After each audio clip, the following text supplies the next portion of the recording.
दीवाना हुआ बादल, सावन की घटा। फिल्म संगीत के इतिहास में ऐसे कई उदाहरण मिलते हैं जब एक ही धुन पर आधारित कई गीत बनाए गए। पत्थर के सनम तुझे हमने मोहब्बत का।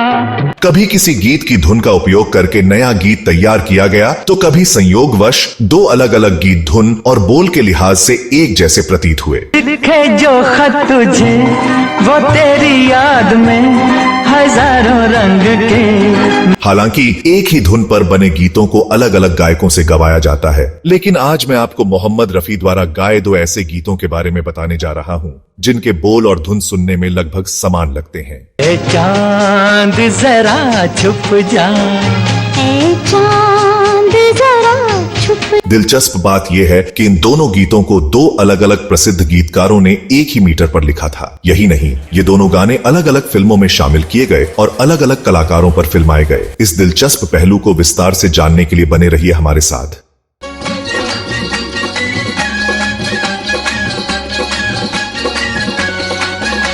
दोस्तों, बात 1967 की है जब शंकर जयकिशन ने दो अलग अलग फिल्मों के लिए संगीत दिया। ये फिल्में थीं छोटी सी मुलाकात और लाट साहब। ले गई ले गई ले गई एक चुलबुली चुलबुली ना। फिल्म छोटी सी मुलाकात के गीतकार थे हसरत जयपुरी और लाट साहब के गीतकार थे शैलेंद्र।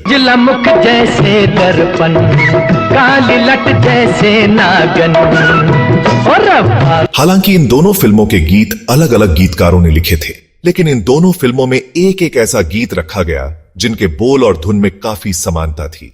चांद की ज़ेबाई तू झूल जा बाहों में, चांद जरा छुप जा, ऐ वक्त जरा रुक। इन दोनों गीतों को अपनी मधुर आवाज दी थी मोहम्मद रफी साहब ने। खास बात यह है कि फिल्म लाट साहब के गीत में रफी साहब का साथ आशा भोसले जी ने दिया था। ऐ चांद जरा छुप जा, ए चांद जरा।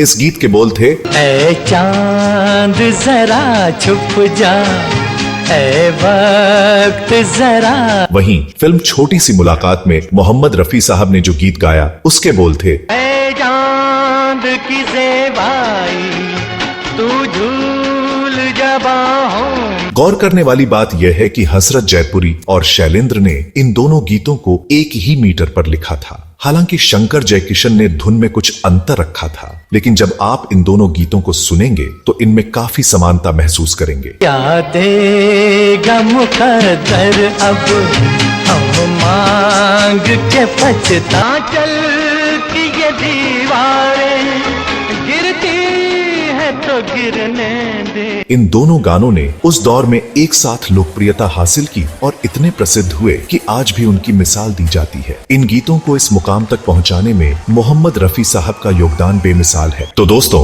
आज की इस दिलचस्प कहानी में हमने बात की मोहम्मद रफी साहब के गाए दो ऐसे खूबसूरत गीतों की जो अपनी धुन और बोलों में एक खास समानता रखते हैं। क्या आप इन गानों को पहले सुन चुके हैं? और अगर नहीं तो अब जरूर सुनिए और हमें बताइए कि आपको इनमें क्या खास लगा। अगले वीडियो में फिर मिलते हैं एक और दिलचस्प किस्से के साथ। तब तक के लिए